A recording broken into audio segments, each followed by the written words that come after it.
महात्मा गांधी भारतात यायच्या अगोदरच महात्मा झाले होते. South Africa. त्या काळामध्ये तिथं त्यांनी टॉल्स्टॉय आश्रम निर्माण केलेले 130 एकरमध्ये. महात्मा गांधीचं साऊथ आफ्रिकेमध्ये टॉल्स्टॉय आश्रम आहे. बर. आणि त्यांना जो विचार मिळाला होता तो विचार ते तिथं रुजवत होते आणि तिथले जे सर्वसामान्य लोक होते त्यांच्यासाठी ते लढत होते. ते ऍक्च्युली बॅरिस्टर म्हणून अहमदाबादवरनं गेले तिथं म्हणजे वकिली करायला. अर्थात तो प्रसंग सगळ्यांनाच माहिती आहे की ते फर्स्ट क्लासच्या ट्रेनमध्ये बसले होते. त्या गोऱ्या माणसाने त्याला खाली उतरवलं, ढकलून दिलं आणि तिथं अपमानित झाले. ते अपमानामध्ये अस्मिता असती हे खरं तर तो प्रवास सगळ्यांना माहिती आहे गांधीजींचा. पण साऊथ आफ्रिका म्हटलं तर एक व्यक्तीचं नाव घ्यावं लागतं, ते म्हणजे महात्मा गांधी. आणि महात्मा गांधी तिथून भारतात आल्यानंतर स्वातंत्र्याच्या आंदोलनात सक्रिय झाले. आणि दुसरी व्यक्ती म्हणजे डॉक्टर नेल्सन मंडेला. बरोबर. सर, तुम्ही साऊथ आफ्रिकेचा अनुभव सांगितला, मग परत आपण कुठे गेलो? मग साऊथ आफ्रिकेवरून मग मी परत इंडियात आलो. इंडियात आला? हो, साऊथ आफ्रिकेवरून इंडियात आलो. मग इंडियामध्ये IBM जॉईन केलं. IBM जॉईन केलं? हां. IBMच्या आधी एक कंपनी आधी जॉईन केली, एक्सटेन्शिया म्हणून. त्याचे मालकच आता माझे मेंटर आहेत, उम्मीद कोटावाला म्हणून. पारसी आहेत, तर त्यांच्याकडनं वेगळे पर्स्पेक्टिव्ह मिळतात ॲज अ मेंटर. पारसी आहेत? हो. आणि त्यांची IT कंपनी, पण त्यांचा थॉट प्रोसेस कम्प्लीट वेगळा. ओके. पारसी लोकांचं वेगळं कम्प्लीट. म्हणजे भारतातले जर तुम्ही उद्योजक बघितले, आता तुम्ही उद्योजकांना बोलणार आहे पुढे. टाटा पारसी आहेत, बिर्ला पारसी आहेत, पुनावाला पारसी आहेत.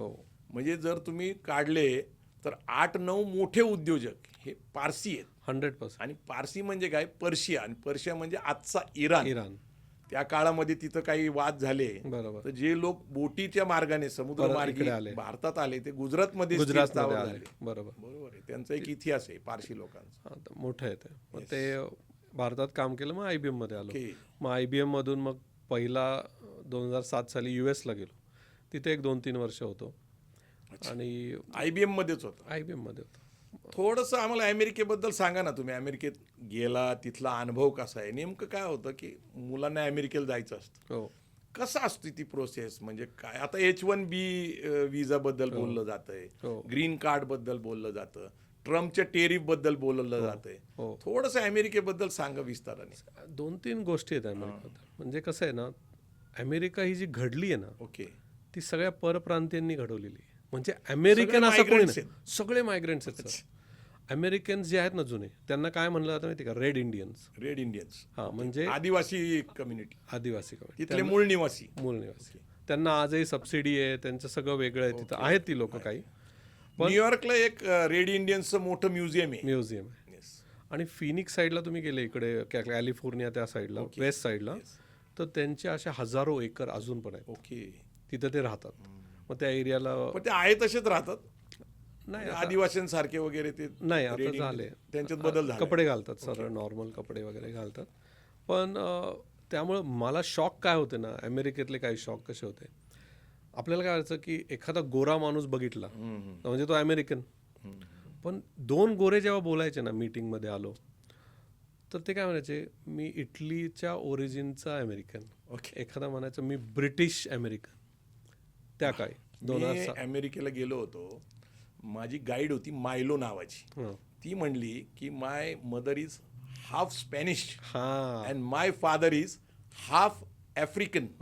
सो त्यांचं जे मूळ आहेत त्या देशाचं, स्पेन असेल, पोर्चुगीज असतील, डच असतील, फ्रेंच असतील, हे जे मायग्रंट्स आहेत त्यांचं ओरिजिन ते सांगताना त्या देशाचं सांगतात. किंवा स्पॅनिश आणि बेल्जियमचं लग्न झालंय किंवा ब्रिटिश आणि फ्रेंचचं लग्न झालेलं आहे. लोकांना अजून युरोप देश कळालेला नाही. पण आपण महत्वाचा मुद्दा ते अमेरिका. अच्छा, काय अनुभव आहे अमेरिकेमधला? तुम्ही तिथं गेला 7व्या दिवशी, नंतर मग पुढं कसं तुमचं सारांश जर सांगितलं ना अमेरिकाचं, अमेरिका मार्केटिंगमध्ये दुनियाची बाप आहे. कसं काय? मार्केटिंग म्हणजे त्यांच्या रक्तात आहे. नंतर मी जर बघत गेलो ना, तो देश अख्खा मार्केटिंगवर आहे, पूर्ण देश मार्केटिंग. ही गोष्ट खरी आहे. मार्केटिंग, बिझनेस आणि सेल्समध्ये ते नंबर 1 आहे. तुम्ही जर बघितलं तर जेवढे प्रोडक्ट्स बनतात आता, तर त्यांनी काय केलं, मॅन्युफॅक्चरिंग हब चायना बनवले. सध्या चायनाचा आणि त्यांचा जो टेरिफ वॉर सुरू आहे त्यासाठीच आहे. कारण सगळं म्हणजे अगदी आपला आयफोन जो आहे ह्याचं मॅन्युफॅक्चरिंग हे चायनामध्ये होतं. आणि असं मी ऐकलंय, खरं खोटं मला माहीत नाही, पण खात्रीशीर ऐकलंय की आयफोन जो आहे तो फक्त 1000 रुपयात तयार होतो हो आणि आपण काही लाख रुपयात घेतो. हो. तर मार्केटिंग आणि सेल्सचं स्किल त्याच्यात असल्याशिवाय ते करू सगळं ब्रँड येस. ब्रँडला इतकं मोठं करतात ना.